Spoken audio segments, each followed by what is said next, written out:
You shouldn't judge a book by its cover, and you shouldn't judge a TV show by its title, no matter how off-putting it may be.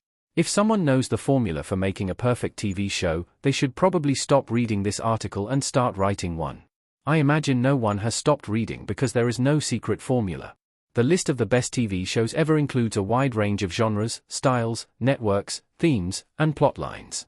Just about anything can work if you have the right people to make it. Still, there are some small things you can do to give yourself a leg up, starting with the title of your TV show. The title of a TV show can make or break a series, and plenty of excellent series get overlooked because their titles are confusing, off-putting, or simply don't grasp the audience's attention. That's why you shouldn't judge a TV show solely off its title. You might end up missing out on some great TV shows. Better Off Ted, 2009 to 2010. Not only is Better Off Ted a dumb pun, it also has nothing to do with the show. From the title, you might assume this ABC series would be something like 6 Feet Under or Pushing Daisies, having to do with the Dead a Ted rhyme. The series, in fact, has nothing to do with graveyards, mortuaries, or even death. Better Off Ted is instead a hilarious workplace satire about an evil company that designed such inventions as killer pandas and weaponized pumpkins.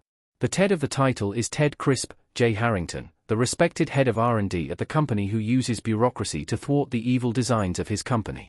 Mr. Robot, 2015 to 2019. Mr. Robot could be the title of an animated children's show, an 80s live-action educational series, or a sci-fi series about an android come to life. Maybe he gets a job and therefore becomes Mr. Robot.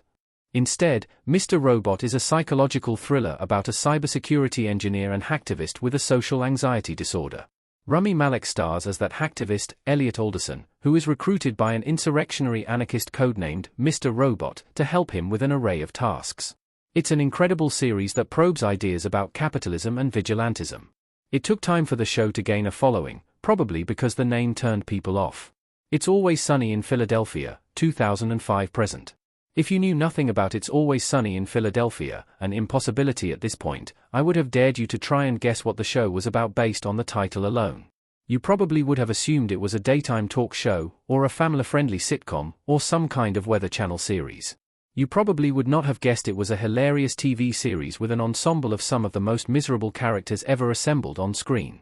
Knowing what the show is about gives the title a bit of funny irony, but it's still not a great sign that people have to constantly shorten it to Always Sunny or ISIP.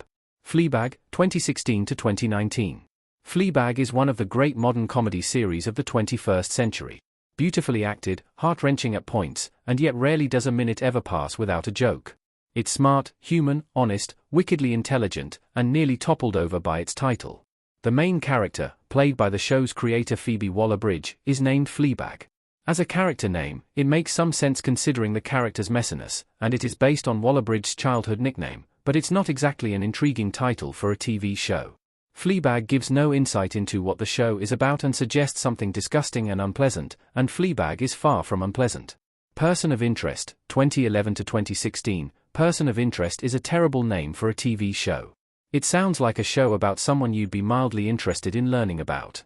What's more, Person of Interest implies a legal or crime drama, which Person of Interest certainly is in part, but it is a whole lot more than that.